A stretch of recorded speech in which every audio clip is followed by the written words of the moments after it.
Press the bell icon and subscribe to Sportskeeda and never miss anything from the world of sport again. Hey, this is Aaron Varble, and SmackDown Live happened this week as the go-home for the Royal Rumble, and we got not one but two AJ Styles matches out of it. But we're getting ahead of ourselves, let's start from the beginning. Kevin Owens' music hit and the Yep movement came out in full force, and everyone was enthusiastic about Kevin and Sami, as they said that they were going to beat AJ Styles at the Royal Rumble and become co-champions, which still doesn't make any sense whatsoever, but let's just go with it. AJ Styles came out and started back and forth with Kevin and Sami, which is never a good idea because those two are mighty clever. They pulled up some footage from last week where AJ Styles said he would beat both of them in the same night, and so they made that happen for later on. AJ Styles was set to face Kevin Owens and then take on Sami Zayn right after that.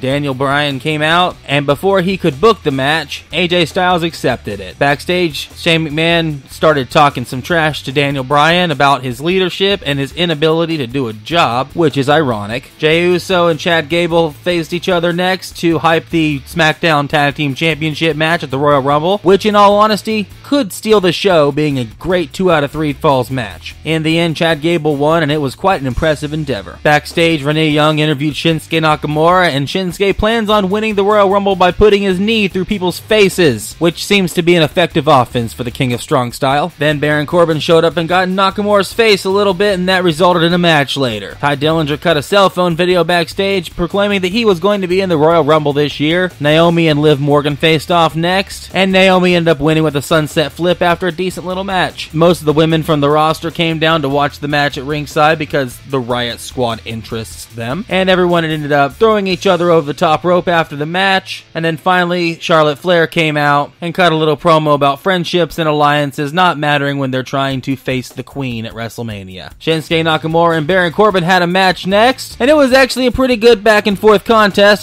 until Randy Orton showed up and RKO'd Shinsuke Nakamura out of nowhere when he was preparing for a Kinshasa. Baron Corbin got up and met the same fate with an RKO from Randy Orton, so the Viper got a chance to pose for the crowd in Washington, D.C. The New Day and Bobby Roode defeated Rusev Day and Jinder Mahal next, which was a pretty good match, ending at a spine buster from Bobby Roode, and then Xavier Woods hit that sick off-the-top rope elbow drop that he likes to do. Next you had AJ Styles and Kevin Owens, and this match was rather curious because it was extremely short. Kevin Owens sold a knee injury early on, and AJ Styles focused on his knee for a minute, locked on a calf crusher, and Kevin Owens submitted. This match might have been short because Kevin Owens has actually missed the last batch of live shows because he has a nagging back injury. There's been no word if he's going to be pulled from the Royal Rumble match, but the fact that this match was very short against AJ Styles might mean that they are at least saving him for the Royal Rumble. Kevin Owens didn't even make it back up the ramp because he collapsed at ringside, and the ringside physicians tended to him during pretty much the entire match that followed after Sami Zayn jumped in the ring and attacked AJ Styles. AJ and Sami fought around for a little while and held up a majority of the 20-minute main event. Just when it looked like AJ Styles was going to win, Styles noticed that a stretcher had come to the ringside to help Kevin Owens, so the Phenomenal One turned around and tipped over the stretcher. By the time he got in the ring, Sami Zayn was all primed and ready for a hell of a kick, and he landed one right on AJ Styles, followed by a Blue Thunder Bomb for the win, which not only means that Sami Zayn beat the WWE Champion clean, but he also finally won a match with the Blue Thunder Bomb. After the match was over, Kevin Owens got in the ring to celebrate with Sami Zayn, while AJ Styles lay defeated on the mat. The whole time, Owens was doing his best to sell that knee injury, which really makes me wonder what they're going to do at the Royal Rumble. Well, that was SmackDown Live. Let us know what you thought in the comments below. Like, subscribe, and all that good internet